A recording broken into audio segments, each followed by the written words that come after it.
Hello sisters, welcome to sisters kitchen. Chutney ఎప్పుడు regular లా కాకుండా ఇలాగ మనం ట్రై చేసి చూద్దాం. ఎలా ఉంటుందో మీరు కూడా ట్రై చేసి చెప్పండి నాకు. పచ్చిమిర్చిని ఇలాగా 5 minutes బాయిల్ చేసుకొని మళ్ళీ చల్లారేదాకా వెయిట్ చేసి, చూసారు కదా సిస్టర్స్, ఇందాక బాయిల్ చేసుకున్నాం కదా మిర్చి, ఇదిగోండి చల్లారబెట్టుకొని కొద్దిగా పచ్చిమిర్చి చల్లారిన తర్వాత ఒక బౌల్లో కొబ్బరి, పుట్నాలు ఎక్కువ కాదు కొద్దిగా తీసుకొని సరిపడా ఉప్పు వేసి ఈ మూడింటిని కలిపి గ్రైండ్ చేసుకొని కొద్దిగా తాలింపు పెట్టుకొని, ఫ్రెండ్స్ ఫస్ట్ ఇలా పుట్నాలని గ్రైండ్ చేసుకోవాలి.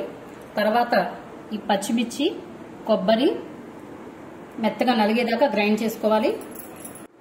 చూసారు కదా ఫ్రెండ్స్, ఇదిగో గ్రైండ్ చేసిన చట్నీ అచ్చు హోటల్లో తినే చట్నీ లాగా టేస్ట్గా ఉంటుంది. మీరు ఒకసారి ట్రై చేయండి ఎట్లా ఉంటుంది. ఇడ్లీలోకి, పునుగులోకి, అట్టులోకి దేనిలో కన్నా వేసుకోవచ్చు ఇది.